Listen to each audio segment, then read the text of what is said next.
Sobat Ngampus yang baru pertama kali ikut ngotak. Jadi ngotak ini adalah acara yang tiap minggu itu selalu hadir tiap hari Sabtu jam 16 sore. Jam 16 gitu, jam 4 sore lah. Gitu, yang memberikan Sobat Ngampus tentang knowledge, inspirasi tentang sesuatu hal yang baru yang bisa menginspirasi Sobat Ngampus gitu ya. Yang dapat menginspirasi Sobat Ngampus untuk bisa lebih maju lagi sesuai dengan jargon kami di Ngampus, yaitu way to be smart gitu.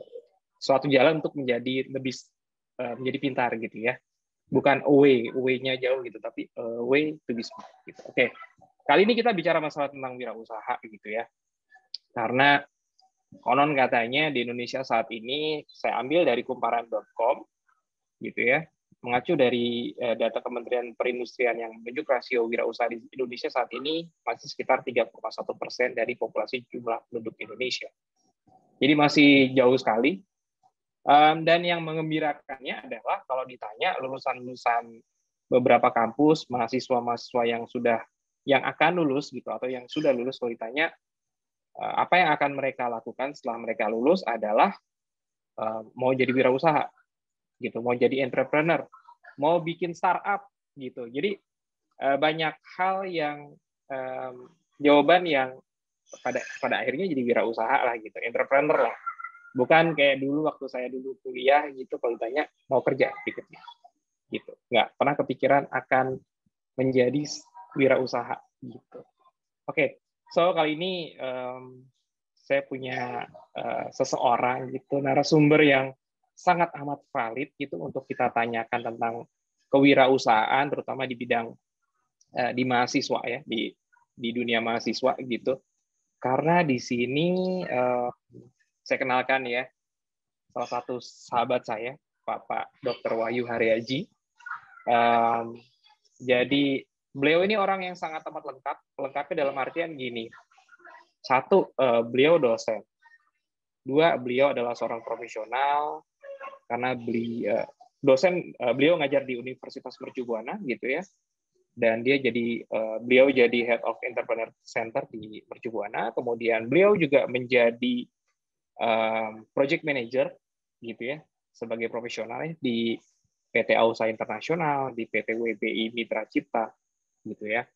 Terus kemudian yang terakhir adalah beliau juga aktif membela negara nih dalam bentuk ikut berpikir menjadi pakar gitu ya di Kementerian Kemendikbud gitu ya, untuk menjadi entrepreneurship program tim di Kementerian Pendidikan dan Kebudayaan. Jadi sangat amat valid lah, beliau sangat amat istiqomah di bidang yaitu wirausaha. Gitu. Baik, kita panggilkan Bapak Wahyu. Monggo silakan Pak Wahyu. Oke. Ya, selamat sore Mas Roni. Sore Suara Mas. saya terdengar ini ya? Jelas banget. Oke. Siap. Kayaknya belum di spot dua screen sama admin. Bentar dulu Mas Wahyu. Spotnya masih.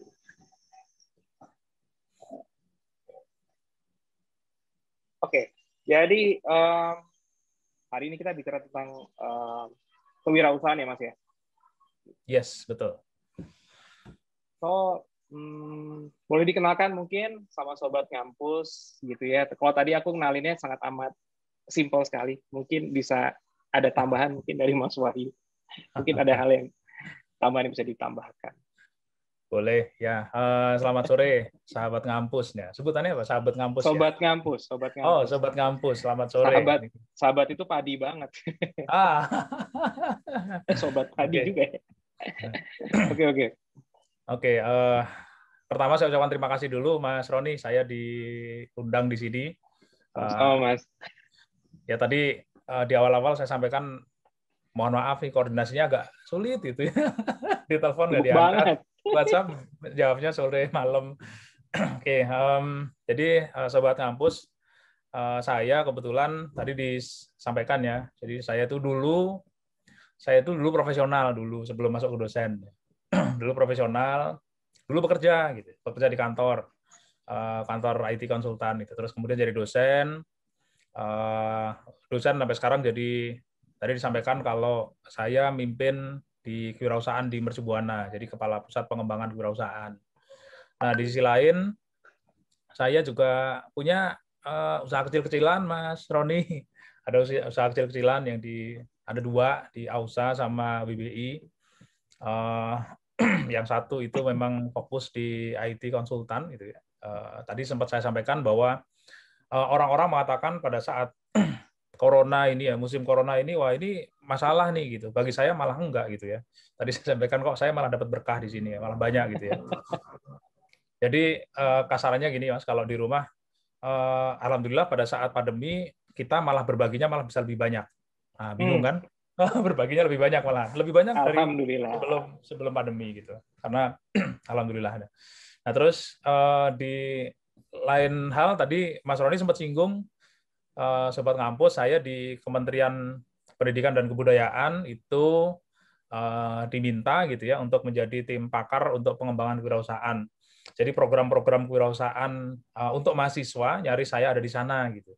Nah nanti tadi saya sempat minta izin Mas Roni, boleh nggak nanti di sesi-sesi belakangan saya sampaikan nih beberapa inisiatif pemerintah yang bisa diikuti oleh mahasiswa gitu ya. Nah itu saya hari-harinya rapat ya saat ini di depan laptop seperti ini, rapat gitu ya. Terus ya dalam hal ini adalah bagaimana saya coba berperan aktif untuk mengembangkan wirausaha di Indonesia. Ya targetnya kalau saya fokus di mahasiswa. Mungkin itu saja kali Mas Roni perkenalannya. Nanti mungkin tambah-tambah di tengah lah. Sungguh mulia sekali gitu ya. Jadi benar-benar pengen orang lain maju untuk jadi wirausaha. Karena jadi wirausaha itu seru ya Mas ya. Seru banget gitu ya. Banyak hal yang kita pelajari. Juga nanti cerita tentang masalah ini ya Mas ya. Yang bebas merdeka buat wirausaha gitu. Yang dikonversi jadi 20 SKS itu mungkin juga bisa mungkin juga jadi inspirasi gitu. Boleh itu disampaikan di sini ya. Monggo aja Mas, monggo. Boleh. Ini sesuatu hal yang saya jujur saya sekarang ini ngiri loh ngeliat fasilitas dari negara gitu. Maksudnya beberapa kesempatan dari pemerintah bahwasanya benar-benar di diopeni gitu istilahnya. Saya jealous loh beneran loh. Generasi yang kayak kecepatan nih baru nyadar. Gila kita kecepatan lahir ya gitu ya. Kenapa lahirnya? Tar dulu baru dapat kesempatan yang luar biasa gitu dari pemerintah. Gitu Mas. Oke, saya rasa saatnya Mas Wahyu untuk memberikan paparan gitu. Monggo silakan Mas. The stage is yours. Yes. Terima kasih. Aku mohon izin untuk share screen, boleh ya? Monggo Mas. Silakan.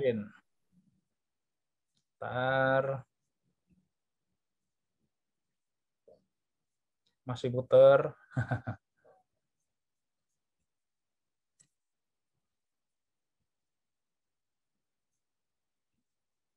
Yes, harusnya bisa.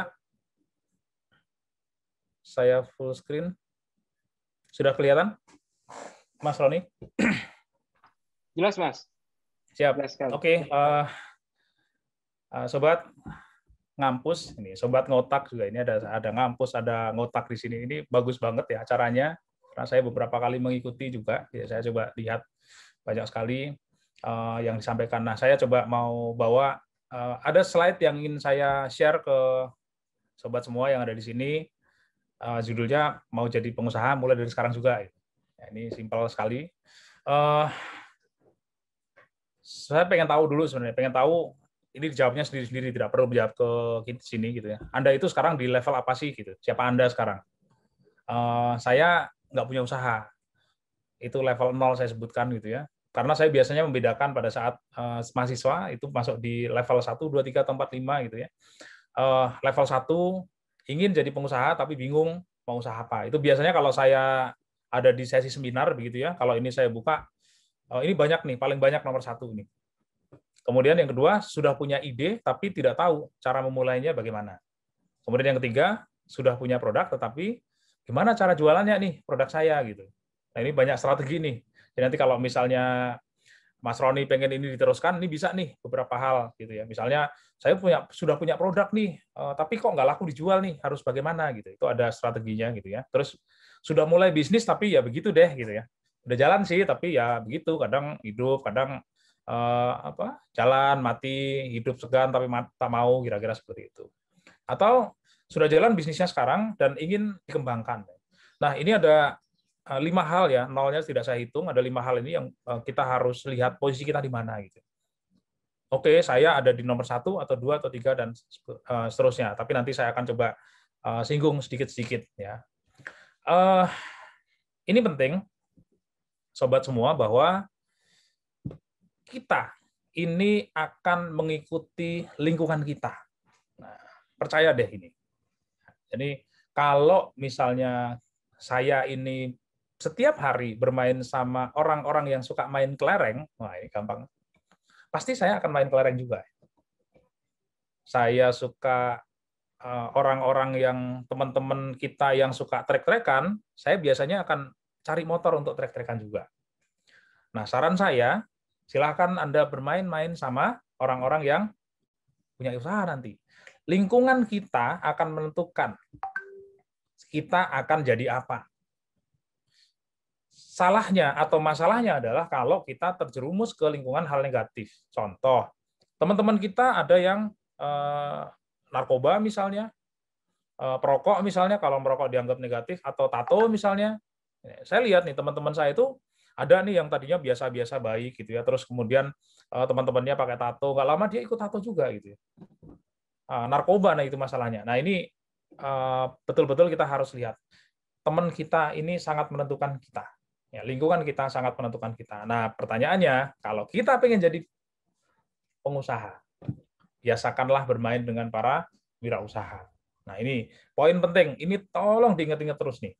Kalau Anda pengen jadi pengusaha, biasakan Anda bermain-main dengan para wirausaha. Nah, ini ya, penting nih. Nah, terus gini, Pak, gimana saya bisa ketemu orang-orang wirausaha? Saat ini gampang banget. Anda boleh masuk di komunitas-komunitas. Komunitas-komunitas yang saya ada di dalamnya juga, misalnya komunitas tangan di atas, misalnya, boleh masuk ke sana. Banyak banget ya komunitas, atau komunitas yang kita nggak kenal sama sekali, misalnya ada di Facebook dulu, kita join dulu gitu ya, kita lihat aja dulu di sana, join aja. Jadi dengan adanya komunitas-komunitas wirausaha itu, nanti mereka tiba-tiba ada yang nawarin produk ini, terus Anda kepikiran, itu bisa tuh, saya juga bisa tuh buat produk yang mirip misalnya, kemudian ada yang nawarin apa, jadi dengan lihat orang nawarin ini, nawarin itu, nawarin ini, terus yang tadinya biasa-biasa saja, terus sekarang dia upload sudah bisa beli rumah misalnya. Nah, itu yang akan mengangkat kita. Kita akan ikut-ikutan ke sana nanti. Wah, saya kayaknya bisa deh. Saya akan bisa deh. Nah, ini poin penting ya. Jika Anda ingin jadi pengusaha, biasakanlah bermain dengan para wirausaha. Itu poin pentingnya. Selanjutnya, nah, sekarang saya mau usaha apa nih? Saya ini pengen usaha apa? Yang paling gampang adalah mulai dari apa yang Anda senangi. Anda itu sukanya di mana? Ya, suka yang paling gampang lah, suka mancing. Oke, kalau Anda suka mancing, mulailah bisnis di seputaran pancing. Apa itu? Ada jualan pancingannya lah. Misalnya, Anda bisa menyiapkan apa? Gimana sih caranya, Pak? Saya kalau mau jual apa, gimana cara cari tahu, Pak? Lihat di sana, ikutlah masuk dulu. Nah, karena Anda sudah suka hobinya mancing, ikutlah mancing. Di situ Anda tahu, oh ternyata kalau mancing itu susah. Nyari yang makanan yang seperti ini, makanan yang seperti ini susah. Anda siapkan. Jadi Anda memberikan solusi dari masalah yang dihadapi di satu komunitas itu. Kalau Anda suka mancing. Kalau Anda sukanya apa? Sukanya utak-utik motor, sukanya main apapun itu, ya dari yang Anda senangi, hobi Anda apa di sana, lihat di sana apa yang kurang, yang sering kurang, Anda cari tahu di mana cara mendapatkan itu dan Anda tawarkan produk. Anda mulai saja jualan dulu. Awal-awal nggak usah berpikir bahwa, oh saya harus membuat produk yang kreatif, Pak. Saya harus membuat produk yang kreatif. Nggak usah dulu. Kenapa? Belum tahu. Kita belum tahu kreatif itu seperti apa, inovatif itu seperti apa. Nanti akan saya bahas itu. Ya. Nanti kalau Anda sudah masuk, sudah mulai jualan apa, oke, yang Anda suka futsal deh. Nah, suka futsal. Anda tiba-tiba nyediain kaos klub dan sebagainya. Cari apa yang kurang, penuhi kekurangan dengan inovasi yang Anda bisa siapkan. Dari mana Anda bisa manfaatkan sekarang di media sosial, Anda bisa manfaatkan marketplace, di sana banyak. Dan kalau Anda mau tahu, di Tokopedia, di Shopee, itu bisa jadi distributornya ya ada di sana, kemudian yang jualan yang ada di sana, barang-barangnya yang beredar ya itu saja sebenarnya. Terus karena di Indonesia ini banyak sekali pelanggannya, gitu, orang-orang yang mau membeli produk, akhirnya produknya tetap aja laku. Dan kalau mau tahu lagi, Anda sudah dapat untung 1.000 yang pertama, itu bisa jadi akan menjadi 1.000 dikali 1.000 kali 1.000 dan seterusnya. Ya, jadi jangan berpikir kalau berbisnis harus mulai modal besar. Wah, ini ada lagi ngomongin modal besar nih. Ternyata enggak, nanti saya ulas. Oke, dikit saja. Nah, kreativitas tadi sempat di awal saya singgung lah, kreativitas. Kreativitas itu penting nggak sih gitu ya? Oh, penting sekali. Tetapi, nah ini tetapi nih. Jangan sampai Anda membuat satu produk atau menciptakan produk atau menjual produk yang nggak ada pun orang yang mau, yang tidak ada orang yang mau. Ya, sebagus apapun produk, sekreatif apapun produk, seinovatif apapun produk, tapi orang nggak mau beli, ya tutup bisnis Anda. Nah, itu poin penting juga. Ya, jadi saya sampaikan, ini saya punya produk satu-satunya, nggak ada orang yang punya, nggak ada yang lain nggak ada. Masalahnya siapa yang mau beli produk itu? Nah, itu penting. Jadi pastikan bahwa produk yang Anda buat, produk yang Anda jual adalah produk yang diinginkan pelanggan. Makanya produk-produk biasa saja yang memang ada di seputaran kita, yang ada di lingkungan kita, nggak apa-apa. Sama dengan produk lain, masalah nggak masalah. Ya, yang Anda buat adalah apa perbedaan produk Anda dengan produk yang beredar. Nanti saya akan kenalkan mengenai job spend and gain. Oke, nah ini beberapa contoh nih ya, bisnis yang gampang diikuti. Anda jadi reseller saja dulu, mulai saja dari reseller. Anda semua saya yakin punya handphone. Silahkan manfaatkan handphonenya, pasang status, jualan produk, mulai dari situ saja. Fashion, kuliner, kemudian kreatif lain, apapun itu silahkan. Kemudian kalau memang sudah mulai masuk, sudah tahu, ternyata ini produk yang seperti ini nggak ada. Produk yang ada tetapi masih kurang nih. Ditambahin sedikit, diberikan sentuhan inovasi, akhirnya produk itu dijual. Atau Anda memang tahap selanjutnya ketika Anda memang membuat produk sendiri. Nah, ini beberapa bisnis yang bisa diikuti gampang. Jadi mulai dari sekarang, jadi reseller saja boleh nggak? Boleh. Nggak usah ribut. Yang penting bagaimana Anda bisa memulai bisnis dari sekarang, Anda bagaimana merasakan keuntungan. Tidak harus besar, tetapi harus ini. Anda harus berpikir besar, walaupun kita mulai dari hal yang kecil. Oke, mari kita siapkan bisnis kita. Apa yang harus kita persiapkan? Pertama, Anda sebisa mungkin punya tim yang punya keahlian yang saling menguatkan. Jadi biasanya kalau Anda mulai bisnis, oke sendiri, oke nggak apa-apa mulai sendiri, atau berdua, atau bertiga. Kalau berdua, bertiga, pastikan keahliannya melengkapi. Jangan sama. Oke, kalau misalnya di sini Anda sekarang programmer gitu ya, misalnya gitu ya. Terus Anda punya teman mau bisnis bareng sama-sama programmer, saya tidak menyarankan. Apa yang terjadi? Berantem nanti. Ya. Jadi Anda harus punya keahlian yang menguatkan. Saya sering ketemu mahasiswa teknik gitu ya, dia bisa bikin produk, dia gabungan dengan mahasiswa teknik, akhirnya dia menjalankan bisnis. Nggak laku itu produknya. Kenapa? Nggak bisa jualan ternyata. Loh kok bisa? Ternyata di teknik dia tidak jago marketing, dia jagonya membuat produk. Terus jago marketing adanya di mana? Ada di manajemen ternyata. Oh oke, berarti kolaborasilah dengan mahasiswa manajemen. Jadi tadi sang satu pinter membuat produk, yang satu lagi pinter jualan. Nah di situ harus punya tim dengan keahlian yang saling menguatkan. Yang kedua, temukan job spend and gain. Nah ini penting nih. Sebenarnya ada bahasan sendiri khusus, dan kalau ini dipraktekkan bagus sekali. Ya oke, yang paling gampang adalah pertama jobs. Kita harus tahu sebenarnya pelanggan itu biasanya kalau membeli produk seperti produk yang akan kita jual, dia dari mana? Belinya kemana? Nyarinya kemana? Itu secara garis besarnya, walaupun ada teori panjangnya. Jadi kita harus tahu biasanya orang kalau membeli produk sejenis seperti yang akan kita, seperti produk kita, dia kemana belinya? Bagaimana caranya? Oh, dia biasanya belinya lewat marketplace. Oh, belinya biasanya dia nyari dulu di Google. Oh, biasanya dia jalan aja keluar cari. Nah, itu kita harus tahu. Kemudian pain.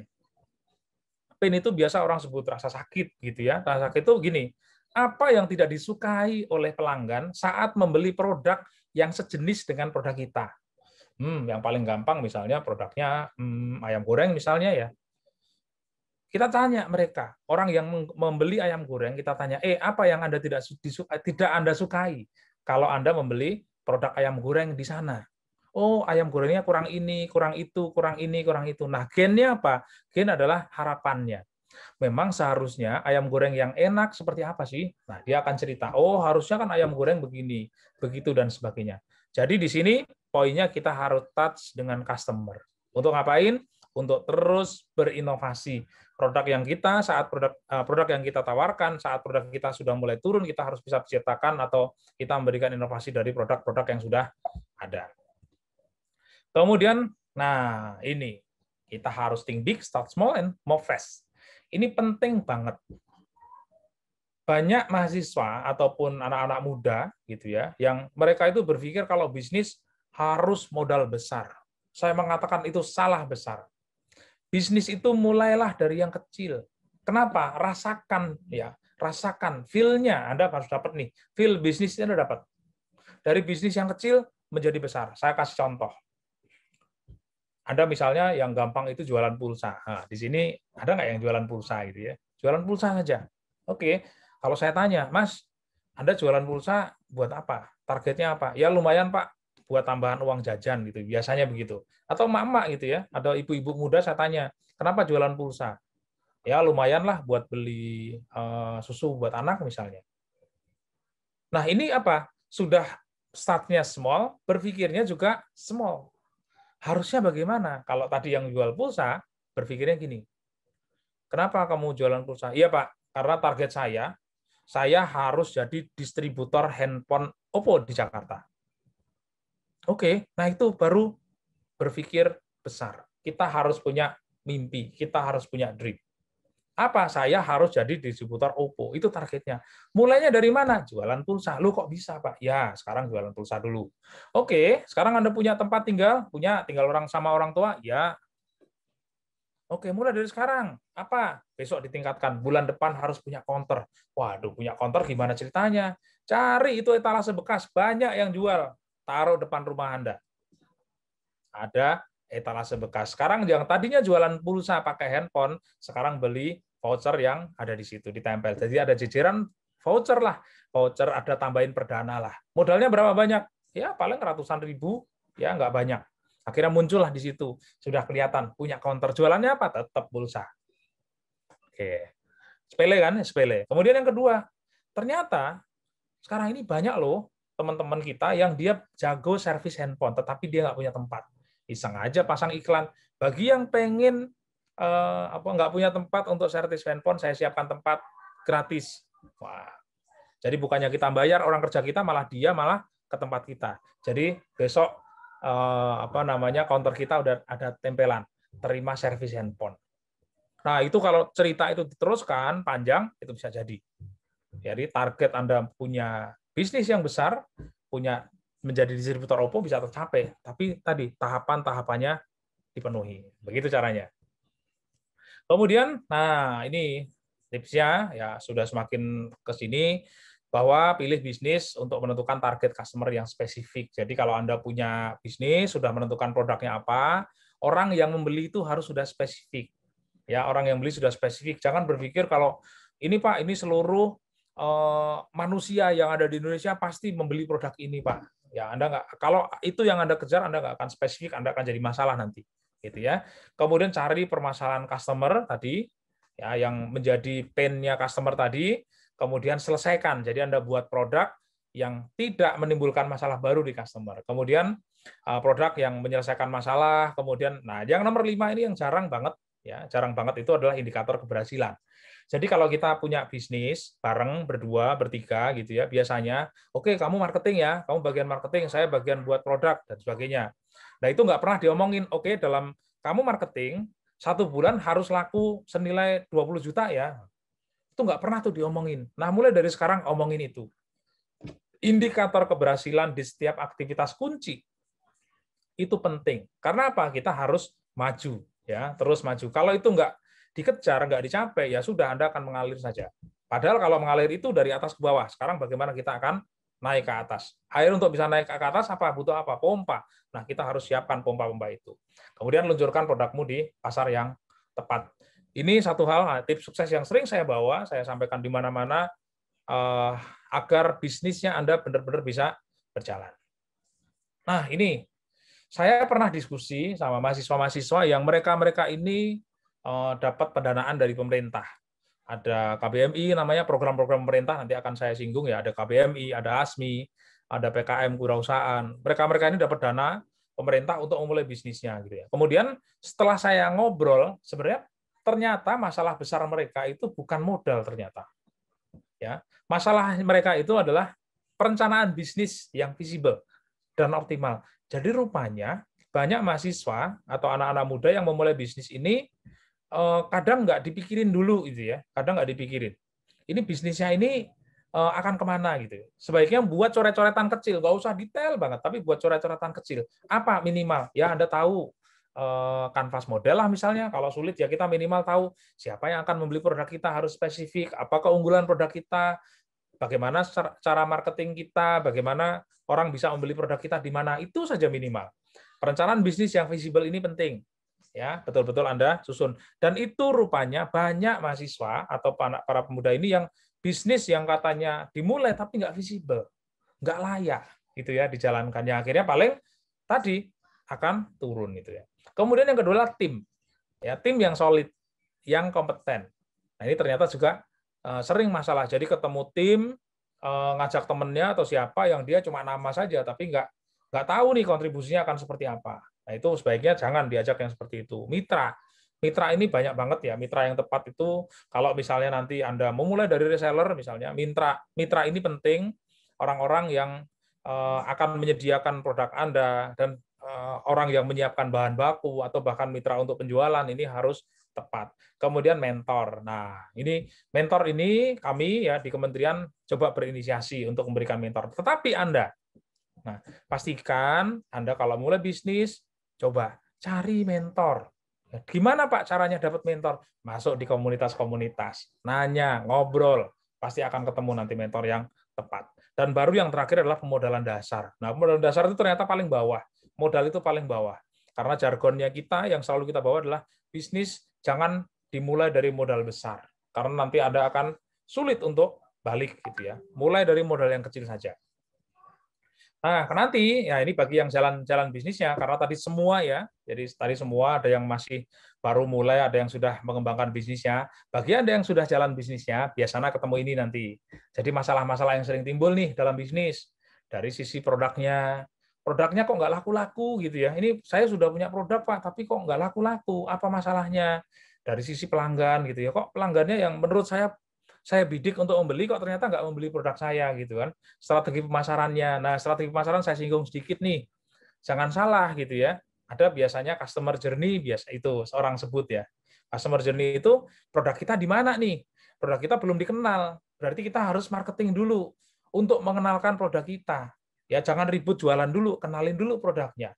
Nah, itu dari sisi pemasaran. Jadi, produk yang belum dikenal sama produk yang dikenal, strategi pemasarannya beda. Nah, mungkin nanti Mas Roni di ngotak ini mungkin akan ada spesifik yang bagaimana mengulas strategi pemasaran. Itu saya pikir itu bagus. Kemudian dari sisi penjualan itu kita harus tahu di mana nih penjualan kita, apakah di marketplace, apakah di counter, ataukah di toko online, apapun itu harus pas ya di situ. Kemudian dari sisi aktivitas itu membuat produknya, bagaimana distribusinya dan sebagainya. Sumber daya, bagaimana bahan bakunya, kemudian dari mitra. Ini yang tadi saya singgung. Ya, ini adalah masalah-masalah yang sering timbul dalam bisnis. Jadi yang sekarang Anda sudah jalan bisnisnya, pada saat mulai nganggur bukan nganggur bisnisnya berkurang ya, saat duduk-duduk santai, pikirin ini, beberapa hal ini. Produk kita bagaimana? Pelanggan kita bagaimana? Mulai dikasih coret-coretan. Pakai notes kecil gitu ya, buku kecil, Anda tulis-tulisin, produk kita begini, dan sebagainya. Nanti akan ketemu bisnis model untuk bisa meningkatkan. Kemudian, nah ini tadi Mas Roni sempat singgung nih, Kampus Merdeka. Ya. Pemerintah kita mendorong ada namanya Merdeka Belajar Kampus Merdeka. Salah satunya adalah program kewirausahaan. Gitu ya. Dulu ya. Saya sering ditanya sama mahasiswa. Ya, Pak, bagaimana cara membagi waktu saya berbisnis dengan saya kuliah? Nah, itu dijawab oleh kementerian. Dijawabnya apa? Dengan program Merdeka Belajar. Caranya bagaimana? Mahasiswa silakan berbisnis. Ajukan ke kampus, Pak, saya mengajukan bisnis. Ya, mengajukan bisnis. Tentu kampus punya skema masing-masing, setiap kampus punya cara masing-masing gitu ya, beda-beda gitu ya. Nanti kalau Anda diterima proposalnya Anda menjalankan bisnis, silahkan Anda jalankan bisnisnya, Anda dikasih waktu 6 bulan. 6 bulan itu Anda nggak perlu kuliah, benar-benar jalankan bisnisnya. Start your business. Kalau sudah start 6 bulan, balik kampus, laporkan bisnisnya, Anda dapat 20 SKS. Itu Merdeka Belajar. Ternyata ini bisnis Anda bagus nih. Ternyata dari kampus memutuskan ini kayaknya diperpanjang deh untuk bisa lebih besar. Tambahin lagi 6 bulan lagi. Silahkan. Kemudian Anda balik kampus, Anda dapat tambahan 20 SKS lagi. Yang saya sampaikan gampang ya, memang gampang, tetapi ada beberapa mekanisme yang akan diikuti. Ya, kalau nanti akan dibahas mengenai itu spesifik mahasiswa pesertanya adalah mahasiswa, boleh nanti Mas Roni untuk invite kembali. Kita ngomongin tentang bagaimana Merdeka Belajar, bagaimana tata caranya gitu ya. Terus biar teman-teman mahasiswa bisa ikut program itu. Nah, ini adalah inisiasi program pemerintah dan perguruan tinggi ya. Jadi perguruan tinggi dan pemerintah itu punya inisiasi untuk pengembangan kewirausahaan. Ya, yang pertama, saat ini kampus-kampus itu sudah nyaris semua ada mata kuliah kewirausahaan ya.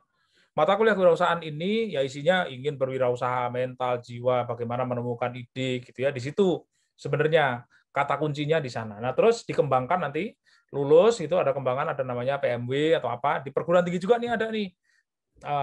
Mereka targetnya adalah validasi ide. Jadi ide-ide bisnis mahasiswa kemudian diajak nih, oke ikut lomba ini, ikut lomba itu gitu ya. Business plan competition ya, masuk ke sana. Nah, baru masuk yang ketiga, Anda sudah punya ide tahapan menciptakan produk. Nah, kita tangkap nih di pemerintah. Nah, pemerintah kita ada mengeluarkan program namanya program kreativitas mahasiswa, itu yang kewirausahaan. Mahasiswa yang punya ide untuk membuat produk, masukkan di program kewirausahaan, nanti kita dampingi, kemudian kita tambahkan atau kita berikan insentif sedikit untuk bisa membiayai membuat produk itu. Ya. Kemudian selanjutnya memulai bisnis. Jadi kalau tadi sudah dapat pendanaan gitu ya untuk ini balikkan ke kampus lagi, silakan kampus ini dididik, didampingi untuk bisa memulai bisnisnya. Nah, kalau sudah kita buka lagi peluang lagi, kita danai lagi yaitu untuk pengembangan bisnis. Jadi mahasiswanya sudah jalan bisnisnya, ada namanya KBMI dan ASMI gitu ya. Kalau yang KBMI itu bisnis konvensional, kalau yang ASMI itu yang bisnis digital. Nah, itu silakan masuk ke sana, nanti kita berikan pendampingan, kita berikan insentif juga. Nah, sekarang sedang saya rintis juga program lanjutan untuk ini. Bagaimana biar mahasiswa untuk bisa betul-betul keluar, masuk ke pasar, dia menciptakan lapangan pekerjaan. Nah, inisiasi pemerintah ini, saya berharap mahasiswa ikut gitu ya. PPKM kewirausahaan itu banyak, ada ribuan yang kita dampingi, yang kita danai. Kemudian KBMI, baru tadi malam saya rapat untuk penetapan siapa yang juaranya gitu ya, pemenangnya, ada sekitar 500-an nanti yang akan kita umumkan. 500, nggak main-main, ada 500 orang yang akan 500 bisnis yang akan kita dampingi dan akan kita biayai. Itu program ini bergulir ya, setiap tahun ada terus. Nah, teman-teman di sini yang masih mahasiswa karena sekarang sudah late gitu ya, sudah telat ya, sekarang sudah jalan, siapkan untuk tahun depan ya. Jadi tadi kalau produk masuk tatarannya produk ada di program PKM Kewirausahaan, kalau sudah jalan bisnisnya ada di KBMI dan ada di ASMI.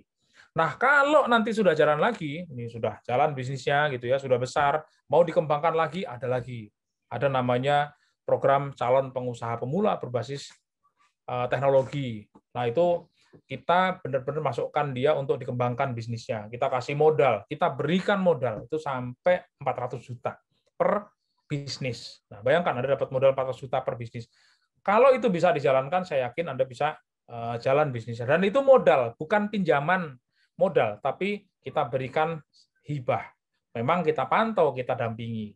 Nah, ini adalah inisiasi-inisiasi dari pemerintah dan juga perguruan tinggi. Tadi saya singgung mengenai bagaimana kita memulai bisnis. Oke, saya kira itu saja yang saya sampaikan untuk menjadi pembuka ya untuk diskusi kita sore ini. Nanti harapannya banyak yang tanya bagaimana cara mulai, banyak yang bagaimana ikut ini dan sebagainya. Ini hanya sebagai pemantik saja. Semoga nanti bisa banyak yang kita bisa diskusikan. Saya pikir itu saja, Mas Roni. Terima kasih. Saya kembalikan ke host. Oke, nice.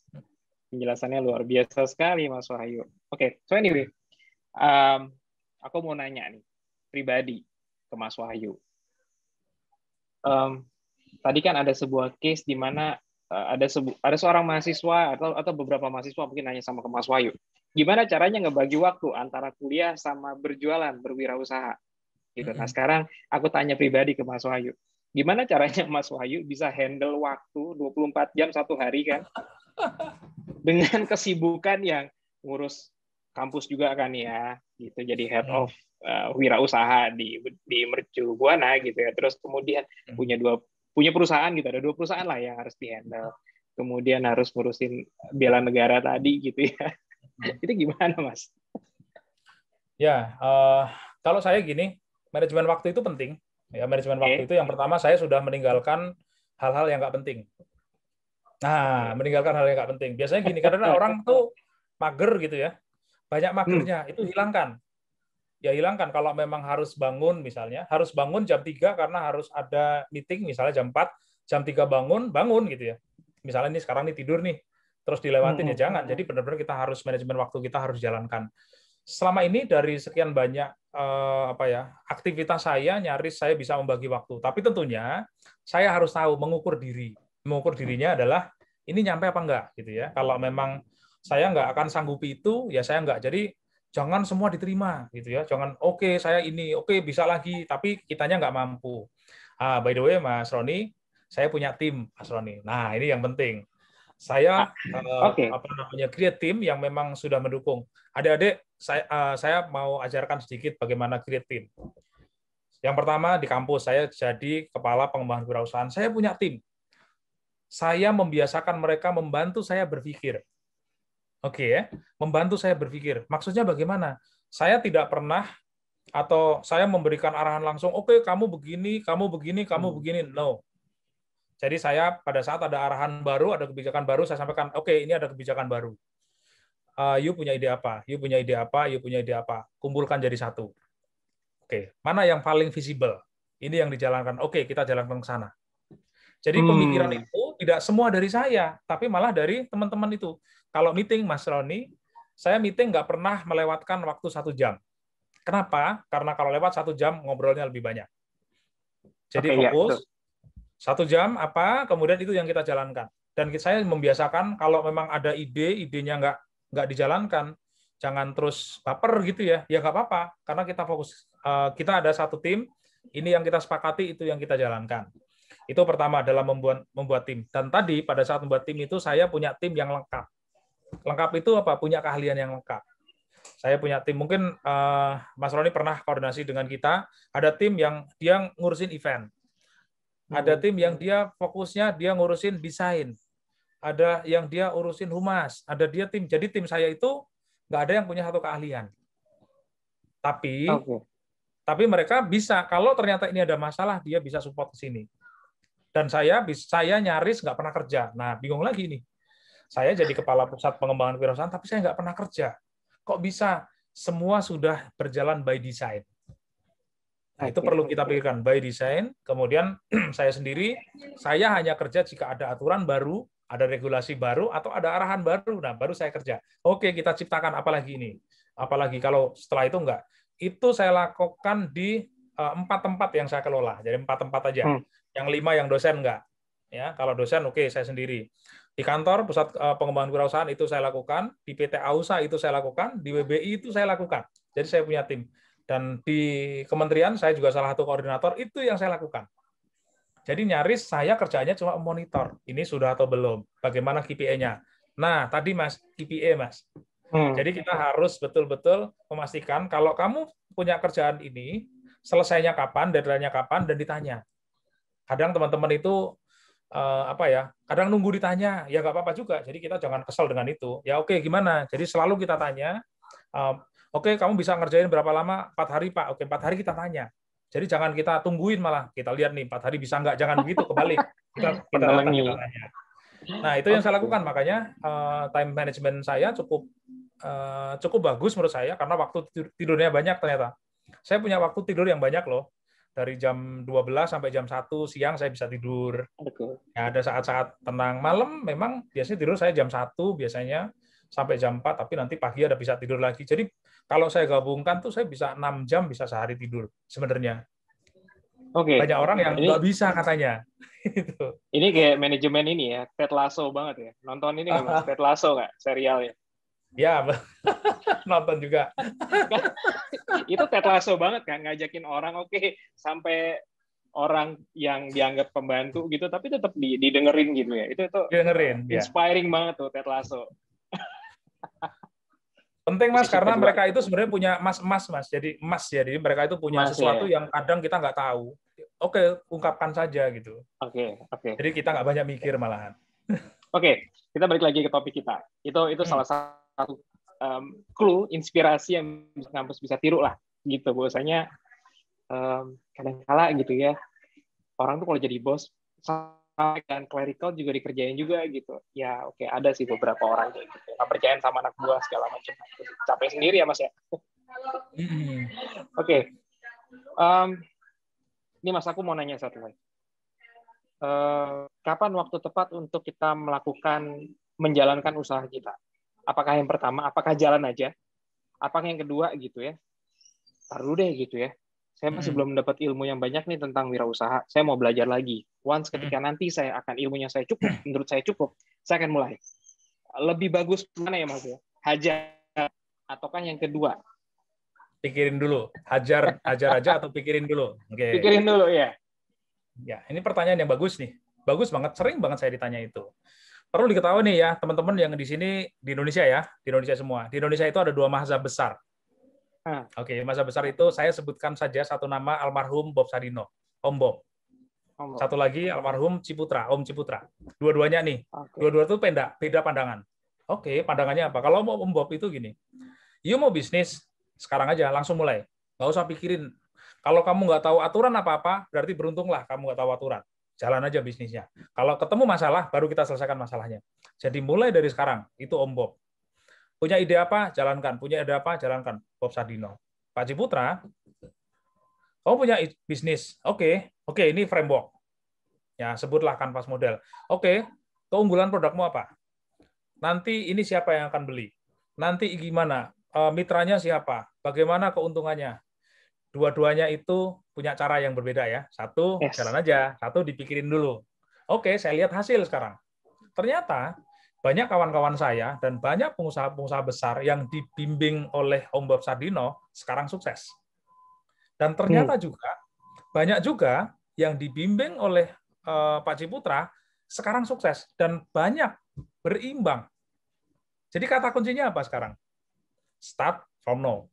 Mau dipikirin dulu, mau langsung jalan aja. Mau pakai mazhab yang saya harus siapin dulu, mau yang saya nggak mau mikirin dulu, pokoknya saya mau jualan aja, Jadi intinya sekarang jalan saja, ya. Nanti tapi di depan pasti akan ketemu masalah. Nah, pas ketemu masalah itu baru kita cari tahu. Ini. Nah, sekarang yang lebih memudahkan adalah banyaknya komunitas wirausaha, Mas Roni. Nah, banyaknya komunitas wirausaha itu akan kita kebingungan nih, ini produk ini kemana ya? Kita blasting aja. Kalau ini kemana ya? Ada aja yang bisa bantu, ada yang bisa jawab. Jadi sebenarnya berbisnis itu lebih mudah sekarang daripada dulu, gitu ya. Saya itu iseng buat mainan di rumah gitu ya. Buat mainan, saya punya saya punya istri yang dosen juga gitu ya. Terus setelah WFH nggak ngapa-ngapain gitu ya. Kan nggak, setelah WFH kan di rumah aja gitu ya. Sempat jadi pejabat, terus udah gitu. Bingung ngapain, ya sudah jualan aja gitu ya. Saya ajarin jualan sekarang lumayan itu. Mungkin aset ya 100-200 juta sebulan perputarannya ada gitu ya. Dan itu kan lumayan besar, dan itu baru setahun itu ya. Modalnya nggak banyak, modalnya kecil ya. Mungkin suatu ketika kalau mau diskusi mengenai itu boleh juga tuh. Nah itu saya belum ungkap dulu tuh. Ada tapi sudah banyak. Saya punya reseller, ada 90-an reseller, ada kios. Padahal mulai dari nol. Nah, mulai dari nol. Jadi kalau nanti diskusi dengan saya, Pak, saya mulai bisnis apa? Bisnis itu harus dimulai dari nol. Kenapa? Karena bisnis itu pasti jatuh dan bangun. Jadi kalau bisnisnya nol, kita udah jalan, terus dapat keuntungan 1 juta, terus jatuh dari nol, ruginya berapa? Nol, gitu ya. Tapi kalau Anda modal 10 juta, jalan, terus habis modalnya, berarti Anda rugi 10 juta. Banyak pengusaha di Jepang yang bunuh diri, nah Mas Roni, banyak pengusaha Jepang yang bunuh diri, gara-garanya itu, Mas. Dia modal besar, bikin ini, akhirnya gagal, dia bunuh diri. Terlalu banyak. Tapi banyak orang-orang Cina, orang-orang China, modalnya nol. Oke, kita mulai dulu jualan punya orang. Ya, dia udah punya modal nambah-nambah. Nah, ini salah satu fenomena yang terjadi ya. Jadi kalau saya lebih cenderung mendukung bisnis yang dimulai dari nol. Karena bisnis itu sama seperti belajar sepeda. Belajar sepeda nggak bisa langsung bisa. Jatuh akan bangkit lagi. Jatuh dengkulnya luka, besok tetap naik lagi. Nah, itulah bisnis. Itu Mas Roni. Berarti yang paling aman jadi reseller dulu ya. Reseller itu merupakan salah satu sekolah istilahnya untuk kita benar-benar bisnis sendiri ini gitu. Mulai dari mengidentifikasi produknya itu sendiri gitu kan ya. Produk orang istilahnya kan yang kita jual, dan kita bisa tahu bahwasanya produk ini keunggulannya apa, marketnya kemana aja gitu kan, ngejualnya gimana nggak ya. Pokoknya bisnis model kanvasnya lah ya, ditiru. Nah, nanti akan ketemu kan, produk ini ternyata kurang ini nih. Nah, itu PR-nya kita tuh nambahin, diberikan inovasi itu di situ gitu. Tadi ya. Iya. Oke. Terus yang menarik tadi terkait masalah bisnis itu dimulai dari kesenangan kita gitu. Passion berarti. Benar nggak Mas? Yeah. Jadi kalau passion itu kayaknya mau secapek apapun, nggak ada capeknya, nggak ada matinya. Karena benar-benar cinta banget kita sama dunia tersebut. Yes. Gitu ya. Itu nolong banget ya Mas ya. Ya. Beberapa teman yang tadi saya contohkan misalnya futsal ya. Dia suka futsal, itu kan orang suka futsal itu kayaknya nggak mau berhenti gitu kan. Tiba-tiba suatu ketika ada obrolan di sana gitu kan, pengen bikin kaos jersey klub gitu ya. Kita bikin gitu ya. Karena kita sudah cari tahu, akhirnya ya udah gue siapin gitu ya. Gue siapin berapa harganya gitu. Anggarannya segini. Akhirnya kan dia beli melalui kita ya, bukan produk kita. Kita beliin ke tempat lain, akhirnya kita dapat keuntungan. Akhirnya besok kita tawarin lagi, gimana kalau sepatu saya bisa suplai loh, sepatu. Saya juga bisa suplai ini loh. Akhirnya kita kenal sama orang yang mensuplai produk-produk untuk kebutuhan futsal. Dari situ saja bisnis sudah jalan. Dan apalagi kita sudah mulai dikenal ya. Dikenal kan teman-teman kita, teman-teman satu lingkungan itu kan dia pasti punya teman lagi yang main futsal di tempat lain. Yes. Kalau itu tawarin punya saya gitu. Mulai dari situ saja. Ya, jadi mengenalkan produk dan pastikan produk kita bagus. Yang penting apa? Penting nih Mas. Berbisnis kata kuncinya jangan berbohong. Sekali berbohong hancurlah bisnis Anda. Itu habis. Jadi jangan pakai bohong itu ya teman-teman ya yang di sini sahabat ngampus, sahabat ngotak ini jangan sampai bisnis dimulai dari kebohongan, pasti akan habis. Nah, itu penting itu. Mulainya lagi berat lagi karena udah jadi stereotip seseorang ya istilahnya, jangan sama dia gitu. Di awalnya trust-nya nggak akan kebentuk lagi. Itu mahal situ, trust itu mahal tuh. Gitu. Karena manifestasi dari trust itu adalah tadi gitu ya, makin banyak orang yang beli produk yang kita jual pastinya. Itu salah satu manifestasi dari trust tadi. Oke, terus terkait tadi nih Mas, tadi kan tadi kita masalah cerita dari Mas Wahyu tadi yang jualan jersey bola, terus kemudian dari satu lingkungan ke lingkungan yang lain. Berarti mau nggak mau kita harus jauh lebih jauh dong Mas. Menjadi seorang wirausaha itu jangan mainnya cuma di situ-situ aja berarti. Berarti mau nggak mau kita harus bisa main lebih jauh lagi dong. Supaya tadi ya memperbesar market. Intinya gini. Untuk kita dapetin uang lebih banyak, berarti gerak kita lebih banyak. Albert Einstein mengatakan, jika Anda pengen dapat hasil yang berbeda, Anda harus melakukan hal yang berbeda. Itu kata kunci. Albert Einstein mengatakan. Kalau kita pengen membesarkan bisnis kita, berarti gerakan kita harus lebih luas, harus lebih cepat, harus lebih lebar. Kalau tetap di situ-situ saja, misalnya tadi contohnya futsal. Oke, kita punya pasar di satu futsal di situ gitu ya. Hasilnya kita sudah jalan lah, dapat penghasilan sebulan 1 juta misal gitu ya. Itu kalau kita nggak pernah bergeser, ya hasilnya sebulan 1 juta. Segitu aja ya. Turun gitu ya. Bagaimana menaikkan? Ya kita harus masuk ke tempat lain gitu ya. Tempat lain apakah bisa dapat 100%? Nggak juga. Bisa jadi cuma 50%-nya. Tapi kalau kita dari satu tempat kita dapat keuntungan di situ bisa 1 juta, kalau kita punya 10 tempat yang biasa kita kunjungi, bisa dihitung kira-kira gitu. Gitu Mas cara berpikirnya. Oke, dan konon katanya semakin kita banyak bergaul tadi gitu ya, semakin memperbesar networking juga, itu kita bisa dapat pelajaran yang bagus. Ada mendapat insight-insight yang menarik gitu ya. Kadang-kala ada suatu wirausaha tuh kadang sangat amat berbeda dengan yang diajarin di kelas loh. Di kelas atau kita baca buku gitu ya, rumusnya begini-begini, tapi pada kenyataannya itu bisa berubah 180 derajat dengan apa yang diajarkan atau dengan di buku. Nah, kadang kita ketemu jawabannya masalah tadi. Jawaban masalah tadi itu kadang ketemu sama orang baru, dapat insight baru gitu ya Mas ya. Gini, saya menambahkan, jadi biasanya orang itu kan mengakui bahwa produk saya ini bagus gitu ya. Produk saya ini bagus nih gitu ya. Terus suatu ketika pada saat dia ke tempat lain, terus kita menawarkan produk kita ini. Ternyata orang lain mengatakan, produkmu tuh kurang ini loh. Karena di tempat lain, dia jual produk dengan harga yang sama, dia bisa ini, bisa itu. Nah, itu pada saat ketemu orang lain itu akan dapat insight baru ya. Kalau bahasanya saya dapat insight baru dan juga dapat ini pain baru biasanya, Mas.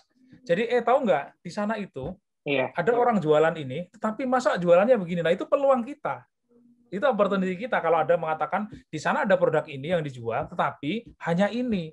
Harusnya bisa ini. Nah, kalau produk kita itu lebih dari yang dia, kita masuk ke sana pasti akan kita bisa mengambil pasarnya mereka gitu. Bisa mengambil pasar. Karena apa? Dalam bisnis itu suka nggak suka ya, suka nggak suka. Selain kita harus kolaborasi, ada namanya kompetisi. Itu suka nggak suka, ya. Kolaborasi iya, kompetisi juga jangan. Apalagi kita harus mengakuisisi pelanggan, ya. Bahasanya mengakuisisi pelanggan. Orang sudah punya jualan ayam, saya pengen jualan ayam kan berarti saya akan mengambil pelanggannya dia kan sebenarnya kan gitu. Suka nggak suka, tetapi kadang mereka itu juga jadi mitra kita. Rival juga jadi mitra kita juga. Suatu ketika saya kehabisan ayam, banyak orang yang beli saya beli juga ke sana juga kadang. Nah, itu kalau kalau Anda tahu nih teman-teman atau sahabat yang ada di semua, kalau Anda itu beli baju lah misalnya di Tamrin misalnya, ternyata mereka itu ngambil baju yang ada di sana, yang ada di sana, yang ada di sana gitu. Di sini habis, dia tawarin di sini, ambil tempat lain. Dan itu muter aja. Sampai Anda jualan spare part. Nah, spare part kendaraan, spare part mobil sama. Itu juga. Handphone itu juga. Ternyata mereka itu rival, tapi mereka juga mitra kita ternyata. Nah, ini mau nggak mau, suka nggak suka, jangan itu jadikan masalah. Dia jadi mitra, ya nggak apa-apa. Makanya saya tambahkan poin, jangan baperan. Kalau ada orang yang mengambil produk kita, orang mengambil pelanggan kita, pelanggan yang biasa ke saya tiba-tiba beli ke tempat lain, nggak apa-apa. Nggak apa-apa aja, biarin aja gitu ya. Jangan baperan. Kalau itu jadi baperan, dia akan jadi musuh nanti. Gitu, Mas. Wah, ini. Kalau ada yang bilang sleep with your enemy gitu. Ada yang pernah dengar kata itu nggak, Mas? Kalimat itu, sleep with your enemy gitu. Jadi kalau dalam berbisnis itu kalau bisa ya berbaiklah dengan rival kita nggak boleh punya musuh gitu ya. Iyalah, kolaborasi itu penting ya buat ngampus ya. Karena ada istilahnya namanya cross selling ya, Mas ya. Yes. Kalau kita kolaborasi kan kita cross selling ya. Dia jualan apa, kita jualan apa, kita kombinasi. Ya itu tadi gitu. Market kita akan tercipta jadi gede nih. Gitu. Jadi besar gara-gara cross selling itu tadi. Oke, nice Mas. Di jam 5 ya gitu ya. Kita harus selesai jam 17.30. Nggak kerasa Mas kalau di sini. Oke, anyway. Saat terakhir nih pertanyaan Mas. Saat ini kan orang selalu mendengar kata-kata kreatif inovatif gitu. Kadang kreatif inovatif itu muncul karena alter ego atau istilahnya bukan alter ego ya, atau subjektivitas dari kita sendiri. Artinya diciptakan sedikit, kalau kata anak zaman sekarang sedikit halu. Menganggap bahwasanya masalah yang dia hadapi itu masalah semua orang banyak tanpa dilakukan pengukuran atau melakukan validasi lah istilahnya. Gitu. Nah, pada akhirnya kalau ditanya produk lu ada pesaingnya nggak? Wah, nggak ada. Gue yang pertama nih, gitu. Seberapa tingkat keberhasilannya ketika kita akan melakukan usaha dengan model seperti itu? Jadi istilahnya gue yang pertama nih, gitu. Tadi di slide saya kasih tanda merah besar. Building something nobody want. Jangan sampai itu terjadi. Kita mengatakan produk ini satu-satunya yang kita punya. Nggak ada nih, pokoknya nggak ada orang nggak ada orang yang menciptakan ini. Masalahnya adalah siapa yang beli produk kita, itu yang kita pikirin. Terus, jadi pertanyaannya Mas Roni tadi, seberapa kuat? Ini kalau saya memulai produk saya, produk baru, terus ini bisa sukses. Kita lihat, pasarnya ada apa enggak? Kita lihat bener nih, pasarnya ada enggak yang mau membeli produk kita. Makanya tadi di awal, kita harus betul-betul spesifik, sebenarnya siapa sih yang membutuhkan produk saya ini? Walaupun itu satu-satunya, kalau nggak ada orang yang butuh, yakin itu nggak akan laku. Oke, tadi sempat disinggung antara kreativitas, inovasi. Mas, itu ada tambahan jargon dari Jogja, Mas. Apa? Butejo. Nah, kita setiap membuat produk harus solutif. Ya, harus solutif. Jadi orang itu sekarang sudah trennya sudah bergeser, Mas. Jadi kalau beli produk, dia sudah bisa milih. Milihnya apa? Kalau saya beli ini bisa menyelesaikan masalah saya apa enggak gitu. Sudah mulai ke sana. Jadi enggak cuma asal beli saja.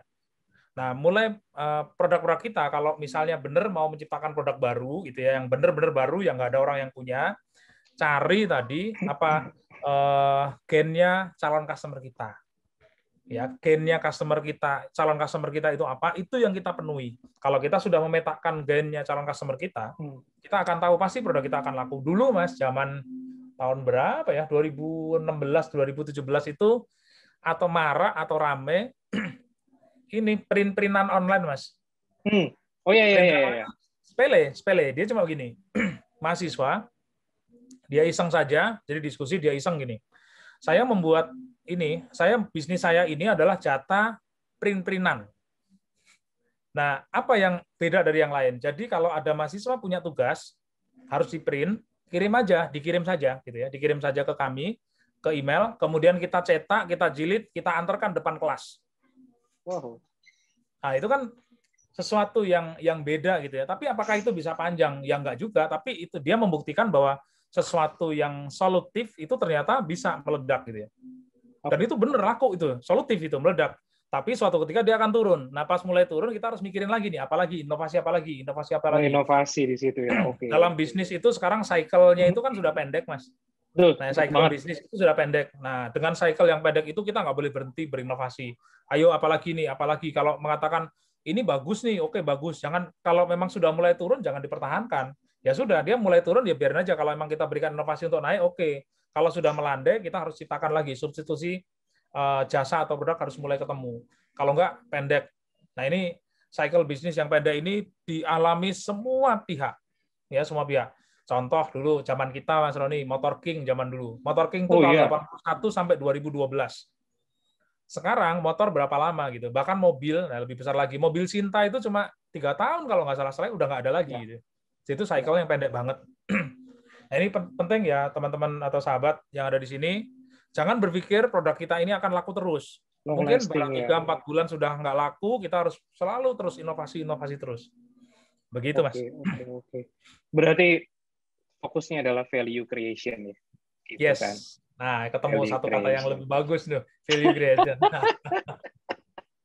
Oke, Mas, kita fokus ke ini, Mas. Kita berkomunikasi sama Sobat Ngampus, sudah pada nunggu ini pertanyaannya untuk silakan. Sebutkan. Oke, sudah di WA ya Mas ya. Dari Oni Dwi Prasetyo. Oke, Pak Wahyu izin bertanya, apakah kriteria mahasiswa ini berlaku juga untuk mahasiswa kelas karyawan ataupun mahasiswa pembelajaran jarak jauh? Oke. Wah, langsung tak jawab aja deh biar cepat. Monggo ya. Nah, ini apa namanya? Itu pasti pertanyaannya yang ditujukan kepada inisiatif pemerintah tadi sebenarnya. Yes. Yang kita lihat itu mahasiswanya punya NIM. Iya. Dan program sarjana. Nah, punya NIM program sarjana. Kalau master S2, S3 enggak. Jadi program sarjana. Silakan, itu bisa mau kelas karyawan, mau kelas reguler, apalah sebutannya, silakan aja, boleh gitu. Jadi terus kemudian open ya, open buat ini semua. Saya langsung aja atau dari Mas Roni nih? Aku aja nanti. Kelihatan udah Iya, sabar Mas. Aku yang ini aja. Jadi intinya semua mahasiswa punya kesempatan yang sama ya.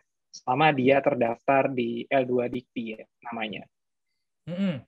Oke, terus dari Bagas Rinaldi, izin bertanya, bagaimana cara mengatasi rasa tidak enak pada pebisnis yang memulai bisnis lebih dahulu? Wah ini, monggo Mas, ini biasa banget lah hal terjadi orang Indonesia nggak enakan. Ya gini ya, itu mah biasa aja Mas. Sebenarnya orang bisnis itu banyak yang mencemooh Mas sebenarnya Mas. Lu ngapain sih gitu ya? Sebenarnya gitu, lebih sadis itu gitu ya. Itu mah biasa aja. Lebih sadisnya lu ngapain sih udah anak kaya, orang kaya ngapain sih jualan begituan gitu ya. Iya. Itu banyak. Jadi ya bisnis itu masalahnya adalah kita mau apa enggak itu aja. Kalau kita mau jalankan.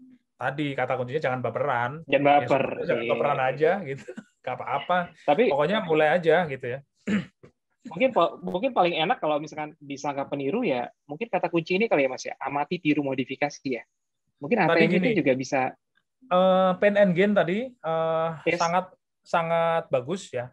Jadi produk yang sudah ada gitu ya, produk yang sudah ada, kemudian kita akan buat produk sejenis, jangan produk sama ya, produk sejenis. Nah itu harus membedakan sama dengan sejenis, sama-sama ayam goreng tapi sejenis. Itu apa? Kita cari Pain and Gain-nya tadi. Kalau misalnya kita mau sadis ya, ini mau sadis nih. Misalnya Mas Roni punya ayam goreng gitu ya, pelanggan yang beli tempatnya Mas Roni temuin, di sana tuh apa sih yang membuat enak? Nah, berarti kita udah nyuri itu idenya. Apa yang membuat enak? Terus yang kedua, apa yang kamu nggak suka di sana? Cari apa yang enak, apa yang nggak suka di sana. Dia ceritain tuh, ya begini-begini. Kalau menurutmu, misalnya harganya berapa? Harganya 18.000. Menurutmu harga 18.000 itu worth it nggak? Dengan 18.000 harusnya dapat apa? Oke, nah dari situ coba bangun inisiatif. Misalnya gini, misalnya kalau saya buat ayam goreng yang dia bisa ini, kemudian dengan harga ini dapat ini, kira-kira kamu mau beli nggak produknya itu akan beli tempat saya nggak? Nah, itu salah satu cara untuk membuat produk menjadi produk yang sejenis. Jadi ATM tadi sebenarnya, tapi Pain and Gain itu diterapkan caranya. Malu nggak? Nggak malu lah. Memang bisnis ada yang malu gitu ya? Enggak lah, gitu ya. Itu cara menyontek yang smart ya. Artinya benar-benar elegan itu Mas. Elegan banget itu. Karena benar-benar ini ya, nggak copycat persis lah gitu. Oke, lanjut kita Mas ke Mariam 15. Bagaimana cara mengatasi produk kita bersaing dengan produk yang lain? Wah, ini asik nih. Kompetisi. Tadi jawabannya sebenarnya sudah dijawab Pain and Gain tadi sebenarnya. Yes. Oke, berarti sudah terjawab ya tadi ya. Jadi, tapi saya tambahkan Mas. Monggo Mas. Gini, kalau produknya kita sejenis, kemudian lebih unggul, tetapi kok masih kalah gitu ya.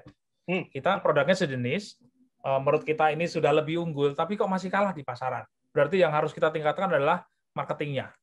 Marketing yang kita bawa adalah kita harus mengenalkan produknya kita. Jangan jualan dulu. Target awal jangan dijualan, tapi bagaimana mengenalkan produk Anda, bahwa produk Anda ini lebih baik dari tempat yang lain. Kalau Anda pemain baru, kemudian ada pemain lama yang sudah ada gitu ya, terus Anda baru masuk, mengatakan Anda kalah, ya pasti kalah. Ya, pasti kalah. Tetapi kalau Anda mengenalkan bahwa produk Anda beda, kemudian punya nilai yang lebih, dan itu diedukasi, orang-orang akan pindah ke tempat Anda. 1, 2, 3, 4, akhirnya akuisisi pelanggan tadi akan terjadi gitu. Caranya begitu caranya. Oke. Jadi Mbak Mariam, kalau saya pribadi, kalau ada kompetisi, ada kompetitor masuk lagi, saya sangat amat senang. Kenapa senang? Karena apa yang saya kerjakan itu valid. Karena ada orang yang ngikutin. Ada orang ngikuti gitu ya. Share-nya gede nih, marketnya gede nih, berarti tinggal lirik sana lirik sini tadi gitu. Tadi kita balik lagi jawaban yang tadi sama Pak Wahyu tadi terkait masalah inovasi, amati, tiru, modifikasi gitu. Oke. Jadi jangan khawatir dengan kompetisi lah ya. Terus Fajar Maulana, Mas. Pak Wahyu izin bertanya, saya memulai bisnis digital agency bersama 2 orang teman saya dan masih dengan sistem bagi hasil. Saat ini kami ada rencana merekrut karyawan dengan sistem gaji. Menurut Bapak, apa saja yang perlu kami persiapkan untuk merekrut karyawan dengan sistem gaji? Wah, udah sukses nih kayaknya Mas Fajar nih. Udah berani nih. Sebenarnya begini, pada saat, mungkin saya tanggapi, jadi sebenarnya pada saat kita memutuskan merekrut orang dengan gaji itu, kita harus mengukur apakah yakin pendapatan kita ini sudah valid ya. Sudah valid dalam hal ini apakah rutinitas pendapatan kita ini sudah bisa tervalidasi. Nah, ini perlu dilihat ya. Kalau itu belum masih tahap pengembangan, saran saya jangan dulu. Tetapi malah kita lebih bermitra. Bermitra itu bareng sama teman-teman yang join gitu ya. Teman-teman yang memang mau berbisnis bareng. Kemudian kita ajak, nah di situ mainnya masih di komisi, mainnya masih yang kayak gitu dulu. Tetapi kalau memang sudah siap, ini memang sudah siap Pak, sudah yakin Pak bahwa bisnis saya ini sudah valid, marketingnya sudah oke, pelanggannya sudah oke, mau tingkatkan, ukur diri dulu lagi. Ya, ukur lagi adalah yakin nggak kita mampu membayar dia? Karena apa? Membayar dia, kita bayar lebih murah dari UMR. Nah, ini kasus nih teman juga nih. Dia dibayar lebih murah dari UMR, itu sama aja kita ngajarin dia untuk dia pergi dari tempat kita. Nah, penting nih. Teman saya ada yang seperti itu, Mas. Jadi dia hire orang, digaji gitu ya, digaji. Oke, karena kita masih kecil, kamu saya gaji 2 juta ya, gitu. Seneng dia, oke dapat gaji 2 juta. Tapi dia belajar banyak di situ. Dan besoknya dia pindah. Pada saat nice besok one. pindah ke perusahaan sejenis, tahu nggak apa yang kita adakan di sini sudah ada di sana.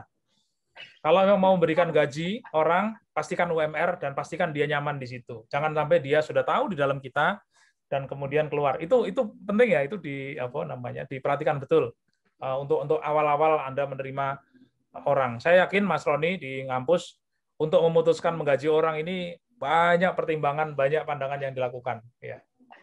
Banyak, Mas. Itu mungkin tanggapan sepintas saja, Mas. Karena at least kalau saya juga punya usaha satu lagi ya, Mas. Kita mikirin at least kita tuh masih punya cadangan uang tuh ke depan tuh berapa bulan gitu untuk bisa gaji. Ya. Masih. Kalau masih kembang kempis, ya setuju sama Mas Wahyu. Mendingan balik lagi ke bagi hasil aja. Tapi kalau sudah settle, kita punya tabungan, gaji misalkan 6 bulan ke depan, nah itu seru tuh. Gitu. Oke, lanjut ya. Karena gaji orang tuh bukan 12 bulan, Mas. Iya, seterusnya. Minimal 13 bulan. Iya. Saya ini yang usaha istri saya itu dengan putaran omset 100-200 itu kita belum gaji orang. 100-200 juta sebulan. Itu kita belum gaji orang. Nggak itu segitu tuh. Oke, lanjut. Muhammad Nur, izin bertanya Kak, cara promosi bisnis yang kita miliki saat ini, bagaimana caranya untuk konsumen itu tidak berpikir negatif? Karena yang saya jalani bisnis offline, Kak.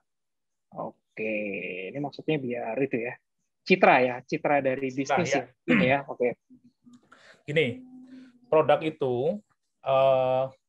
kita ini ada namanya customer journey ya. Tadi di awal sempat saya singgung ya, nggak ada di slide saya sih. Jadi sebenarnya produk kita ini sudah dikenal belum sih sama masyarakat itu ya. Kalau belum dikenal sama masyarakat berarti tugasnya kita adalah mengenalkan kepada masyarakat. Untuk mengenalkan kepada masyarakat kita jangan jualan dulu. Fokusnya kita adalah mengenalkan kepada masyarakat itu dulu. Sampai orang itu pengen tahu. Jadi misalnya kita uji coba seminggu 2 minggu, sampai ada nggak orang yang tanya gitu ya dengan produk kita. Pada saat kita melakukan produk, kemudian kita ada di situ ada kontak yang memang dihubungi gitu ya. Kemudian ada nggak orang yang nanya, ada feedback nggak? Ternyata ada yang nanya. Kalau sudah ada yang nanya, marketingnya kita yang pertama tadi mengenalkan produk sudah kita tambahkan lagi, yaitu mulai di mana cara mencari produk kita. Nah, sudah ada tambahan lagi. Jadi ada ada tahapannya. Kalau sudah ada orang mulai tanya, mulai kita lemparkan lagi satu flyer yang isinya produk kita bisa dicari di sini. Tapi yang pertama itu isinya keunggulan kita dan sebagainya. Kemudian pada saat orang sudah ada yang beli, nah itu berarti beda lagi nih. Orang sudah beli berarti kita harus tingkatkan lagi. Apa yang harus kita tingkatkan? Bahwa memang produk kita ini benar-benar seperti yang dia inginkan. Dan teruslah berinovasi, even hanya bungkusnya, kemasannya gitu.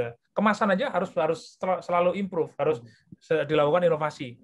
Jadi tadi ya, pertama yang kita lihat adalah produk kita sudah dikenal atau belum. Kalau belum, fokuslah pada mengenalkan produk, jangan jualan dulu. Kalau misalnya kita belum dikenal, kemudian kita sudah ini harganya 400.000, orang bilangnya negatif dulu pasti. Ya. Apaan ini produk apa? Ini di sana aja cuma 300.000, jadi orang gitu. Iya, jadi jangan jualan dulu caranya. Terus bentuk komunitasnya, sekarang ini modelnya komunitas. Teman-teman Mas Roni kemarin di komunitas kopi itu dia bilang kalau kita mau jualan kopi tertentu, ya kita buat komunitas kopi dulu. Kalau perlu kita buat share ilmu-ilmu tentang kopi gitu ya. Kopi itu begini, cara membedakan robusta, arabica itu begini. Nah, baru kita tawarkan begini. Oh ya, kopi itu cara memasaknya pun kita harus kasih tahu. Iya. Ada yang blender di sini, ada yang digiling, itu beda loh misalnya. Nah, kalau yang gini keuntungannya ini. Nah, punya saya. Nah, kalau sudah ada yang nanya, punya saya model yang ini. Ini tesnya kopi, ini benar-benar terasa. Nah, ini Mas Roni banget nih kalau udah ngomongin kopi gitu kan. Kira-kira begitu. Nah, itu caranya. Jadi kita nggak bisa bahasanya kita dikebiahuyah, disamakan. Kebiahuyah, iya, disamain. Kebiahuyah. Itu, Mbak. Oke, kalau izin aku nambahin ya Mas Wahyu ya. Ini kasusnya mungkin sama kayak kasus ketika Uber keluar duluan ya dulu. Gitu. Uber keluar duluan dengan konsep memesan taksi dengan aplikasi gitu kan. Nah itu kemudian Uber kalah, yang menang adalah Grab sama Gojek. Jadi sebenarnya Grab dan Gojek itu dapat rebound gitu, istilahnya yang edukasi yang berdarah-darah tadi, yang Mas Soy cerita tadi gitu. Yang edukasi duluan konsumen itu adalah si Uber gitu. Uber susah payah edukasi, duitnya habis gitu kan, napasnya habis. Terus Grab sama si Gojek yang baru nongol nih, baru mulai tumbuh gitu. Jadi mereka nggak perlu capek-capek lagi edukasi gitu. Jadi marketnya sudah teredukasi dengan baik ke kompetitor sebelumnya yang sudah ambruk itu ya, Uber di Indonesia gitu. Jadi itu ya mungkin time to market juga ya Mas ya. Itu penting juga ya. Betul. Gitu. Oke, pertanyaan terakhir ya nih. Oktivani Indah Wulandari, izin bertanya apa yang perlu diperhatikan untuk menentukan produk yang spesifik supaya diminati oleh konsumen. Sedangkan biasanya produk yang banyak diminati merupakan produk yang sedang trending di pasaran. Ini maunya anti mainstream sepertinya nih. Yes, betul. Jadi semua pertanyaan itu kayaknya Mas, suatu ketika ada materi, saya menyarankan nih, ada materi JPG Mas. Job Pain and Gain itu diungkap betul. Kayaknya iya, itu kayaknya fokus ya. Belum kayaknya itu. Job Pain and Gain. Kemudian yang kedua masukkan nanti design thinking. Ya, beda lagi ya. Iya. Kalau udah masuk design thinking, kalau Canvas model udah sering ya. Tapi Job Pain and Gain sama design thinking itu buat 2 sesi beda. Aku yakin akan dapat masukan. Jawabannya Mbak kalau yang di sini pakai Job Pain and Gain tadi jawabannya. Jadi kita harus tahu sebenarnya produk kita ini bedanya apa dengan yang ada. Bagaimana menentukan pembedanya? Tadi cari tahu pain and gain-nya dari customer tadi, orang yang membeli produk sana. Dan pembedanya bukan hanya beda loh, tapi bedanya dengan value yang lebih tinggi. Bagaimana mendapatkan value yang lebih tinggi? Kita tanyakan mereka, apa yang kita tanyakan? Hope-nya apa? Kita tanyakan, gain-nya apa yang ditanya kepada mereka. Jadi nyaris, ini pengalaman saya kasih contoh pastel makcik. Pernah dengar pastel makcik ya? Oke, pastel makcik itu yang terkenal apa? Pastelnya enggak? Pastel. Tapi yang laku bukan loh. Mas. Kenapa? Permintaan pastelnya sudah turun. Oh ya? Katanya sekarang yang laku itu yang ketan. Yang ketan yang dalamnya ada abonnya katanya. Jadi pastelnya itu tetap lemper tapi yang dalamnya ketan yang dipotong itu, Mas. Nah, oke. Jadi pastelnya tetap ada karena ada branding di situ, gitu ya. Tapi dia itu sekarang kalau masuk itu roti ya ada, macam-macam produknya, kacang juga ada, gitu ya. Saking kacang mede juga ada, banyak. Bahkan sekarang kalau masuk ke pastel masik mungkin kayak di Bakery Holland mungkin ya sekarang ini. Jadi dia melihat bahwa pelanggan butuh ini, pelanggan butuh ini, dan dia tanya malahan kadang pelanggan-pelanggan yang sering beli ditanya, masih beli apa lagi, pengen produk apa lagi yang belum ada ya nanti coba kita siapkan. Jadi setiap ada pelanggan datang yang ini datang lagi 2 kali gitu ya, yang sudah pelanggan-pelanggan yang loyal gitu kan, masih butuh apa lagi ya Bu yang belum ada di sini gitu. Nanti coba kita bantu siapkan. Nah, akhirnya kan dia datang lagi karena produk yang ingin dia beli ada di situ. Dan dia sudah trust-nya apa? Di situ produknya berkualitas dengan bahan-bahan berkualitas gitu ya, harganya menurut dia juga masuk akal. Nah, itu yang terjadi. Akhirnya apa? Bisa bersaing juga gitu ya. Bisa bersaing juga. Pain and gain itu yang sangat penting. Oke, kita ada 2 pertanyaan bagus nih, Mas. Jadi harus dibacain dua-duanya nih kayaknya. Oke, Pak Wahyu dari Nurcebi Suryanto. Pak Wahyu, apa langkah yang harus diambil saat bisnis harus ditutup? Sedih banget nih. Iya. Saya punya teman namanya Wisnu Sakti Dewabroto. Dia sampai punya sampai membuat closing ceremony. Aduh, ya sedih ya. Ya, sampai closing ceremony sedih banget ya. Jadi intinya gini. Bener nggak sih produk bisnis kita ini ditutup? Jangan-jangan memang kita berbuat salah gitu ya. Salahnya apa kita memaksakan produk yang sudah tidak laku. Sering yang saya lihat adalah banyak orang yang memaksakan produk yang tidak laku karena membawa ini produk satu-satunya. Nggak ada lagi orang yang jual, ini yang jaga. Saran saya kalau memang misalnya belum tutup nih masih mau jalan, coba pikirkan dulu, berikan satu inovasi sedikit untuk bisa mengangkat. Apakah masih memungkinkan untuk bisa naik? Ya, apakah dengan produk lain atau produk pengganti, apakah masih mungkin bisa naik? Kalau masih mungkin bisa naik, coba mulai dari nol. Jadi seolah-olah Anda memulai bisnis baru dengan modal nol, walaupun Anda sudah punya, tapi dengan produk yang lain. Itu coba dimulai dari situ. Pertama, memang kedua, jangan-jangan yang bermasalah Andanya. Kitanya nih, psikologi kita yang masalah. Kalau psikologi kita yang masalah, kita berhenti dulu. Contoh psikologi kita yang masalah tuh kita tadi baperan. Baperan tuh misalnya kita ngelihat orang, wah dia laku keras nih, kita malah kesel, akhirnya kita malah memutuskan sesuatu yang enggak bahasanya, yang salah gitu ya. Karena Nyantet pada gitu prinsipnya ini pada saat kita emosi itu kalau kita memutuskan sesuatu kan pasti salah gitu. Yeah. Itu penting. Jadi jangan-jangan ya Anda mengatakan ini tutup, itu emosi gitu ya. Emosi karena ngelihat orang lain sukses. Nah, ini coba berhenti dulu, renung dulu, kemudian pelajari produk kita. Produk kita ini bener nggak memang ini sudah nggak laku gitu ya. Kalau memang masih laku, coba tadi survei kecil-kecilan untuk tanya kepada orang yang membeli produk jenis. Cari pain and gain-nya tadi. Jangan buru-buru tutup lah. Ya, jangan buru-buru tutup, tapi jangan-jangan emosi saja ngomong tutupnya.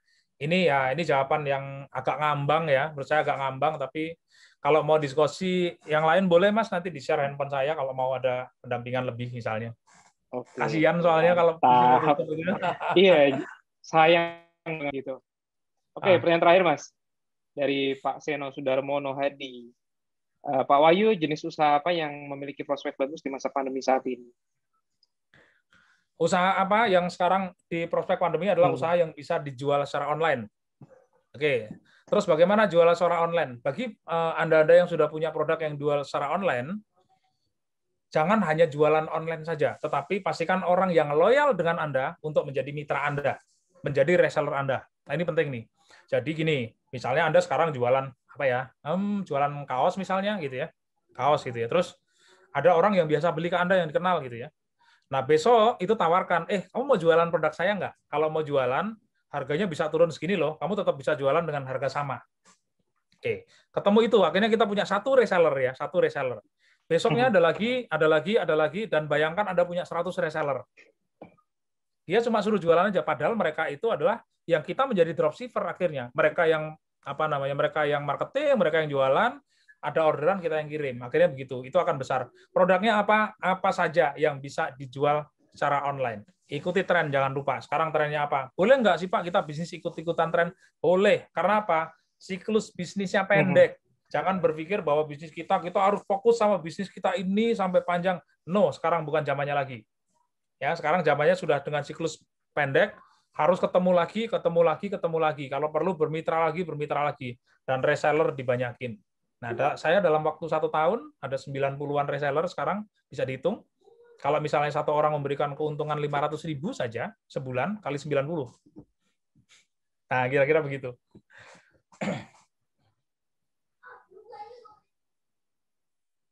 Oke. Well, kita udah di penghujung waktu, Mas. Cepat juga ya. Kayaknya koneksi saya bermasalah kayaknya. Oh iya, by the way, biasanya sih bisa sampai lebih jam 5:30, tapi bagaimanapun kita sedang berpuasa gitu ya. Oh iya. Semoga Sobat Ngampus puasanya lancar gitu ya. So, terima kasih Mas atas paparannya, luar biasa sekali. Menjadi inspirasi buat Sobat Ngampus untuk menjalankan usaha, untuk berani memulai untuk usaha gitu ya.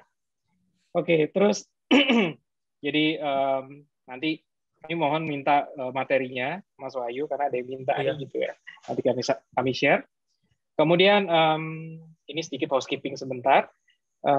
Jadi tanggal 1 ya, tanggal 1 besok kan tanggal 1 Mei ya. Kita libur ya merah.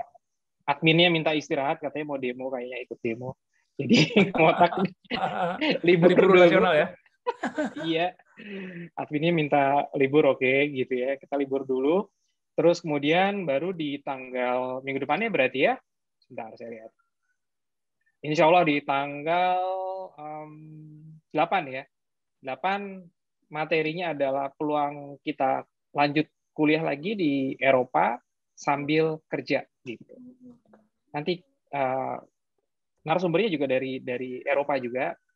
Bahasa pengantarnya kan bahasa Inggris gitu ya. Jadi nanti tunggu aja nanti, gitu potensi banget, siapa tahu nanti zaman pandemik ini ternyata potensinya besar, siapa tahu ya. Kita lihat. So sekali lagi terima kasih. Ada statement Mas, end statement gitu ya, closing statement untuk Sobat Ngampus. Yes, ya makasih Mas Roni. Yang pertama adalah jangan takut memulai bisnis. Ya mulai bisnis dari sekarang, jangan ributkan sama modal, mulai saja. Bahkan mulai dari jualan saja dulu. Jadilah reseller saja, jualan saja dulu. Itu saja.